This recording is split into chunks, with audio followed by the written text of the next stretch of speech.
I want to share a story with you. A story of Umar ibn Khattab radiyallahu ta'ala anhu.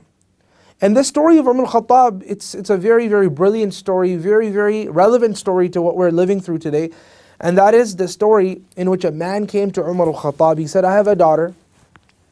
She was in Jahiliyyah, in ignorant times.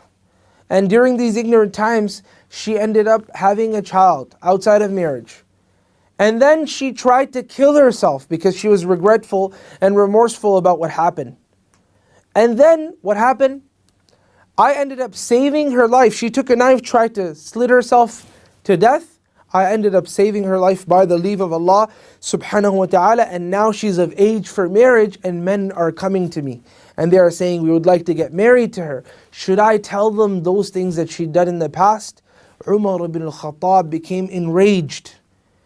He said, how do you, أَتَعْمِدُ إِلَى سِتْرٍ, how do you end up going to a cover, a veil that Allah subhanahu wa ta'ala has placed upon a person and then go and uncover it? Even though Allah is the one that's placed it, He wants these things to be covered and you go and try to reveal it to people, don't do it.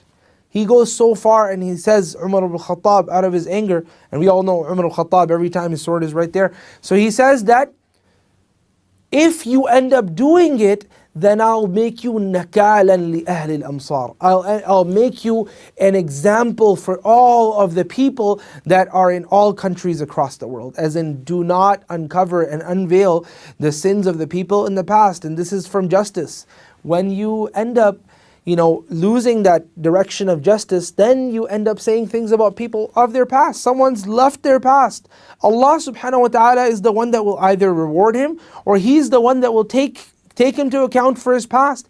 He has sought forgiveness from Allah subhanahu wa ta'ala and fixed his relationship with Allah subhanahu wa ta'ala. Then who are we to come in the middle of him and Allah subhanahu wa ta'ala and say, well, you did and you used to and this and that? No. People make tawbah, we don't unveil them. And another phenomenon in our times is that people unveil themselves. They'll come out on TV and say, I used to be like this and I used to be like that and this and that, and then Allah subhanahu wa ta'ala guided me, right? These are not things that are to be said. If you have committed a sin, then you hide those sins, you protect those sins, you protect them from being revealed to other people, because these are not some things that a person should be happy about. And sometimes people are actually boastful. Like, brother, you don't know what I used to do in my past, man. No, don't do that, Habibi. If you did something in your past, keep it to yourself. If you can hide it, keep it to yourself. If it's been hidden, nobody knows about it, keep it to yourself. It's not something to be boastful about. Your past, if it's evil, then how do you boast in front of people about something evil that you've done? I ask Allah subhanahu wa ta'ala to give us the tawfiq to practice, to convey. And I ask Allah subhanahu wa ta'ala to be able to say those things that are absolutely just, even if it happens to be someone we either love too much or someone we hate too much. Jazakumullahu khairan for listening. وصلى الله على سيدنا محمد وعلى آله وصحبه أجمعين.